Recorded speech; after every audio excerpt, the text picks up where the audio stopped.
आज मी तुमच्याबरोबर मस्त अशी पराठ्याची रेसिपी शेअर करणार आहे। सगळ्यात जास्त आमच्या घरात बनणारा पराठा म्हणजे आलू पराठा। आज त्याची तर नाही, पण मी दुसऱ्या पराठ्याची रेसिपी शेअर करणार आहे। एवढी सोपी, एवढी छान आणि एकदा जर बनवली तर घरातले सारखे म्हणतील की आता आलू पराठा नको, हाच पराठा बनला पाहिजे। मस्त अशा 2 पोळ्या लाटून घ्यायच्या।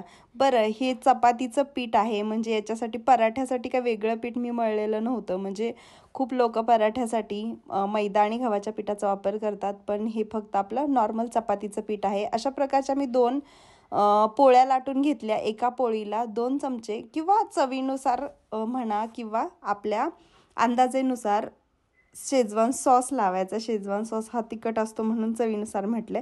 नंतर याच्यावरती मी चीज टाकले ग्रेट करून। आता हे तुम्हाला किती आवडेल त्यानुसार टाकायचे।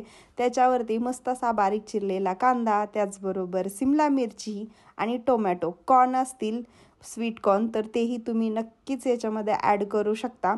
तर मी बनवते पिझ्झा पराठा। आता तुम्ही म्हणाल की पिझ्झा पराठाला तर तू शेजवान सॉस लावलाय। हा, कारण पिझ्झा सॉस जर लावला तर हा पराठा खूप गोड बनतो, म्हणून शेजवान सॉस।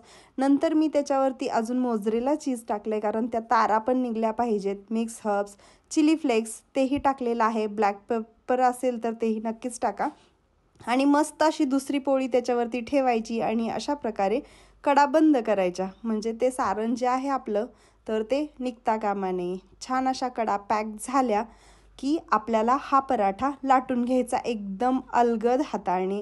आता हा आपण जसा आलू पराठा बनवतो तशा प्रकारे तर नाही बनवता येणार, कारण याचं सारण असं पॅक नाही आहे, कांदा, टोमॅटो, सिमला मिरची, म्हणून अशाच प्रकारे हा पराठा बनवायचा।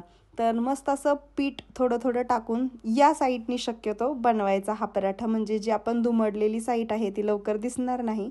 पण जर एकदा जर हा पराठा बनवला आणि चुकून तुम्ही तो मुलांना दिला तर मग एक लक्षात ठेवा की तुमच्या घरात हाच बनणार, म्हणून मुलांना देताना अगोदर विचार करा आणि मग बनवा।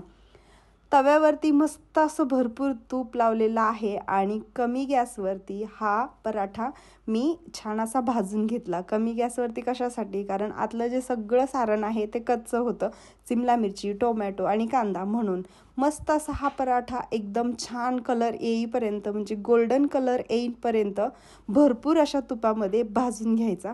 म्हणजे काय होतं की ते भाज्याही शिजतात आणि मस्त असं चीज मेल्ट होतं। जेव्हा आपण हा पराठा खातो त्यावेळेस छान चीज मेल्ट झालेलं असतं। याच्यावरती मी अजून तूप टाकणार आहे, कारण मला पराठ्यावरती तूप किंवा बटर खूप आवडतं।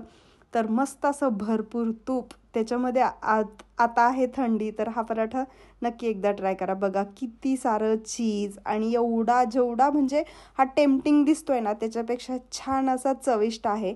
तर एकदा तरी हा पराठा नक्की ट्राय करा। याच्यासाठी वेगळं काही घ्यायची गरज नाही, जसं आपण दही वगैरे घेतो पराठ्याबरोबर तसं काहीही घ्यायची गरज नाही। इतका छान, सुंदर आणि एकदम झटकीपट असा बनणारा हा पराठा मुलांच्या टिफिनसाठीही देऊ शकता। रेसिपी कशी वाटली कमेंट करून सांगा। आवडली असेल तर लाईक, शेअर आणि सबस्क्राईब करायला काय विसरू नका।